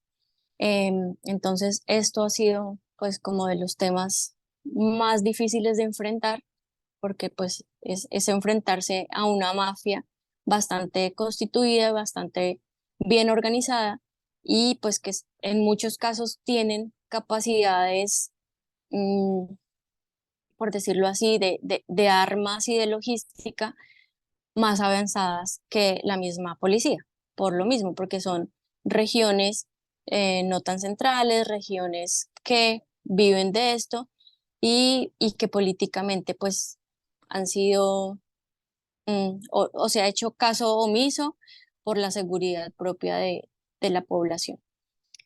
Entonces, bueno, en términos generales creo que puedo decir que estamos pues todavía como en una etapa inicial con muchas ganas y con mucho entusiasmo de seguir avanzando en estos temas, pues, de hacer una protección de las áreas naturales en el país, de poder regenerar lo que se ha deteriorado por estas actividades y pues con las ganas de hacer las cosas bien, o sea, de que tanto las comunidades como todos los territorios estemos como de acuerdo en cómo se está haciendo esta transición, o sea, que los proyectos no lleguen a las poblaciones de una manera arbitraria, sino que todos estemos como un poco participantes en esto y pues que obviamente todos sean beneficiados. En el caso de las poblaciones o de las zonas no interconectadas, o sea, que no están en la red energética nacional, pues que tengan la oportunidad de tener su abastecimiento energético a partir de su autogeneración y que los excedentes los puedan poner en la red, teniendo unas ganancias y unos incentivos para su desarrollo. No sé, ahora sí podemos empezar las preguntas. Seguramente obvié muchas cosas, pero pues bueno, no, es muy difícil tantos temas y bueno, pues ahí lo que pueda ir respondiendo con mucho gusto. Súper, muchas gracias Carmen y también por esta presentación en movimiento, la cual también me mantuvo muy atento Así que muchas gracias, Carmen. Bueno, justamente, además como coordinadora ambiental de la Oficina Ambiental del Ministerio de Minas y Energías de Colombia, al igual como lo dije en un inicio con Gloria, resulta interesante poder conversar también con ustedes desde la primera fuente en el fondo. Así que preguntarles, aprovecho de también levantar la mano patudamente, es de preguntarle en este caso tanto a ti, Carmen, como a Gloria, que si está por ahí, nos puedan comentar en el fondo cuáles son los desafíos también regionales que ustedes ven a propósito de esta estrategia de transición justa o socioecológica justa en cooperación en clave latinoamericana, pensándolo también que la región tiene sus propios desafíos. Si estas transiciones ustedes también las piensan en enfoque a escala regional o no, o van caminados hacia allá. Y obviamente incentivarle a los estudiantes que puedan hacer las consultas, entendiendo además que ya estamos en el cierre del curso.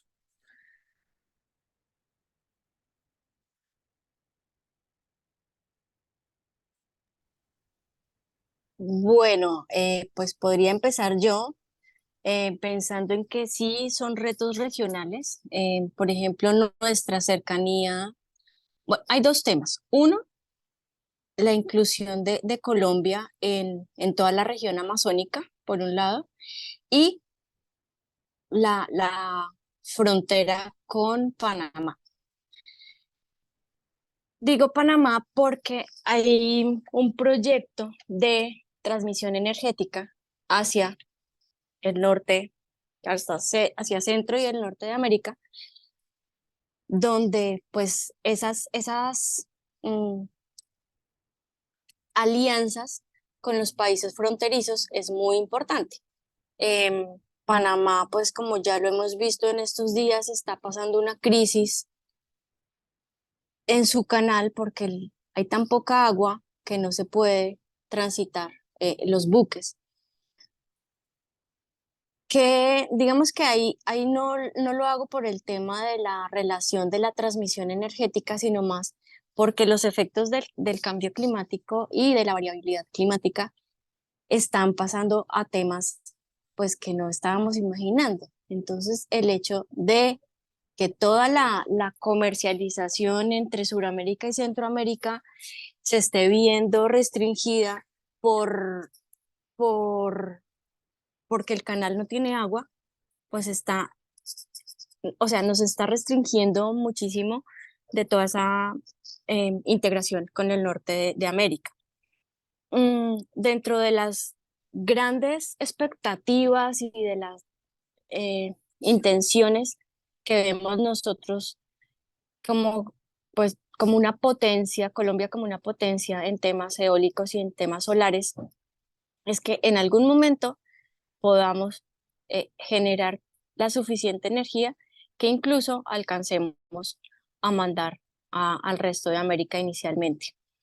Em, y respecto a la zona amazónica, pues digamos que tenemos como todo una cantidad de situaciones, no solamente por la protección de la Amazonía como pulmón mundial, sino porque por ahí también es una zona de transición, es una zona de lo que les mencionaba, por ejemplo, de sacar los minerales extraídos ilícitamente, sacarlos por los ríos y obviamente pues el hecho de que sea una selva de difícil control hace que esto se esté viendo más, pues que se esté realizando estas actividades em, pues como con más desorden y que hace que se necesite una relación con todos los países amazónicos. No solo estoy hablando de minerales, también el hecho de la deforestación y de toda la madera que se está talando en la región amazónica, pues está siendo trasladada por los ríos entre países, no solamente el Amazonas, sino otros ríos que son pues de conexión con Perú, con Ecuador, con Brasil, con Venezuela. Entonces, sí es un reto, pero además es súper importante ver las acciones que desde otros países se están adelantando. En estos días veía yo que Ecuador declaró otra área protegida donde no se puede hacer ningún tipo de extracción de hidrocarburos y pues me hacía reflexionar sobre mm, la, digamos, el nivel de ambientalismo que tiene Ecuador. Y creo que no es simplemente ser ambientalista de los que dice sí, no a la tala, viva la Amazonía, sino de todos estos retos de cómo se conserva una región y de cómo las potencialidades y las riquezas naturales se pueden trabajar y se pueden mantener de una manera pues equitativa y equilibrada, tanto con la sociedad como con el medio ambiente.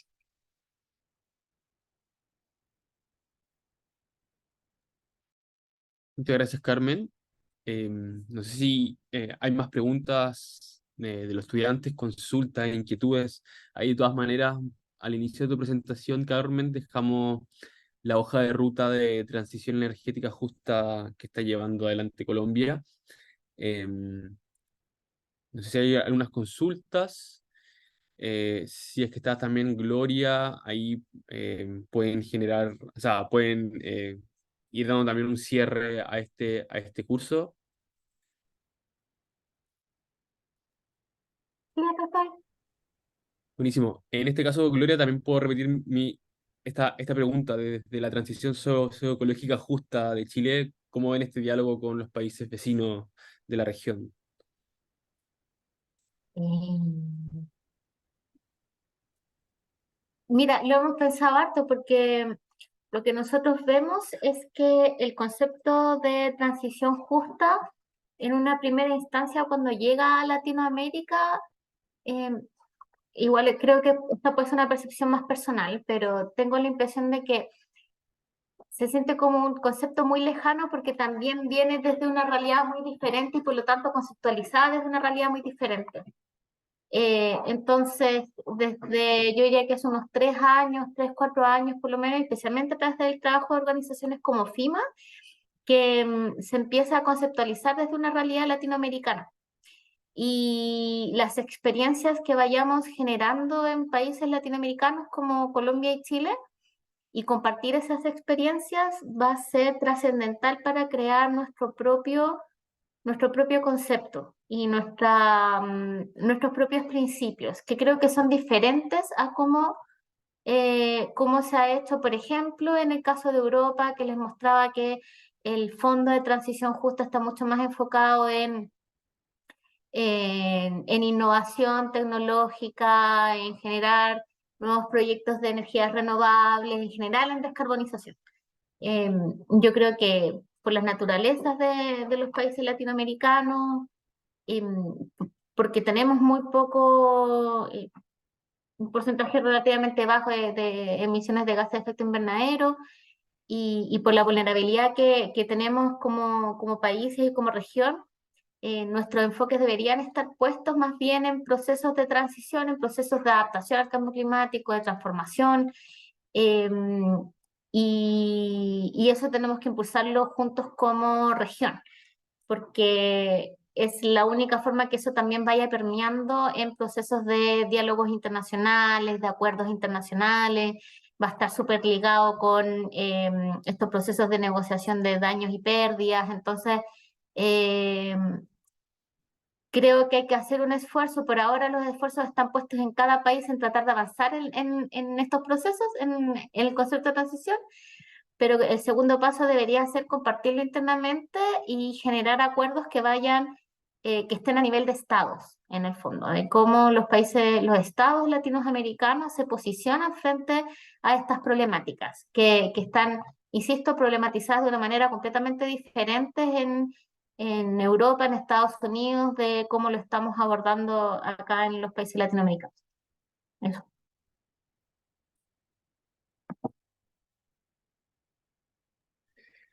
Muchas gracias, Gloria. Justo, Felipe, Pino, compañero de FIMA y coordinador del equipo de proyectos y monitor de este espacio. Ingresaste justo en el momento indicado en el cual había un diálogo Colombia-Chile. Por favor, Felipe. Sí, no, yo en verdad solamente no pude acompañarle a esta sesión, me la voy a ver la grabación sin duda, no, y quería solamente entrar a agradecerle a Carmen y a Gloria, ambas con agendas muy, muy apretadas, incluso en viajes, hicieron el tiempo para este curso que en verdad ha sido un gran acercamiento de gente que venía trabajando el tema, otras que no tanto. Así que nada, solamente agradecerles toda su dedicación, fuimos testigos de todos los esfuerzos que hicieron para estar aquí, y nos sirve mucho tener la perspectiva desde, obviamente, desde las autoridades o tomadores de decisión que nos pueden decir cuáles son las dificultades de todo lo que hemos venido reflexionando. Así que solo entraba para agradecerles y también, obviamente, saludar a todos las y los alumnos que están en esta sesión. Eso, muchas gracias también, Felipe, por la coordinación. Gracias nuevamente, Felipe. Bueno, dadas las 20:10 de la noche, hora chilena, damos por cerrada la sesión número 6. Nuevamente agradecer a Gloria y Carmen por el tiempo y por extenderse el horario laboral en esta sesión y para abordar efectivamente los desafíos y cómo han ido abordando las estrategias de transición socioecológica justa o transición energética justa en ambos países vecinos. Así que agradecerles nuevamente la sesión, contarles que queda grabada y es subida a la web de la U Social Mental los viernes, así para Hola. que poder verla. Carmen, por favor, palabras finales de ambas. Sería enhorabuena, se le puede agradecer harto. Así que yo cierro con eso. Carmen, Sí, no, ya, muchas gracias. Es que como que me quedé un momentico sin señal y no sabía si estaban escuchándome o no. Pero no, muchas gracias a ustedes. Yo pues lamento no haber estado un poco más en toda la sesión, incluso en otras sesiones, porque sí creo que es de gran importancia pues estas experiencias a nivel de América Latina. O sea, Chile es reconocidísimo en temas de esta transición, principalmente pues desde mi punto de vista en temas de minería. Em, y estas experiencias, lo que les digo, nos ayudan mucho a fortalecer. Yo sé que tenemos varios proyectos en común con pues, Colombia, Chile, y ojalá pues podamos seguir generando proyectos de transición e iniciativas de transición. Ojalá nos pudiésemos encontrar en un espacio, eh, digamos, de la aplicación de lo que estamos promoviendo. Obviamente, cuando ya tengamos ya la consolidación de algún proyecto, de algún tema, estaremos invitándolos. Yo pues ya me quedo con el contacto de ustedes de FIMA para poder pues incluirlos, invitarlos tanto a la revisión como de documentos y de las iniciativas, como para de pronto generar proyectos conjuntos. Muchas gracias. súper. Vamos a cobrar la palabra, Carmen. Por Muchas gracias. supuesto que sí, bienvenidos. Muchas gracias. Gloria. Sí, no, por mi parte me uno a las palabras de Carmen. Muchas gracias por la invitación, muchas gracias a todos y todas por haberse conectado hoy día, por las preguntas. Espero que este tipo de diálogos se sigan dando. Creo que tenemos mucho que hacer y creo que tenemos mucho que conversar. Estos son temas, como me dijo alguien la otra vez, un académico, me dijo, estamos como en eh, la palabra borde del conocimiento, algo por el estilo. Entonces, en realidad estamos generando conocimientos nuevos, estamos generando experiencias nuevas. Creo que eso es súper motivador. También creo que es un incentivo para ponernos a pensar y si bien hay harto que pensar, también hay harto que hacer. Entonces esa combinación eh, es un poco presionante, pero para mi gusto creo que es súper entretenida. Así que gracias por la instancia, gracias nuevamente a todos por conectarse y ojalá que se repita. Súper. Muchas gracias a ambas y efectivamente gracias por este diálogo sudamericano sobre transiciones justas. Así que muchas gracias Carmen, Gloria, Felipe y a las y los estudiantes que nos acompañaron en esta sesión número 6. Nos vemos este miércoles en la sesión número 7, en la cual ya estamos llegando al final y donde nos van a acompañar Tania Ricaldi y Lorena López Orellano. Así que bienvenido a la sesión 7 próxima y la sesión número 8 que es el próximo lunes 4 de septiembre. Un abrazo y que estén muy bien. Buenas noches, buenas tardes, donde estén. Chao, que Súper, estén muy chao, bien. Ignacio. Que estén bien.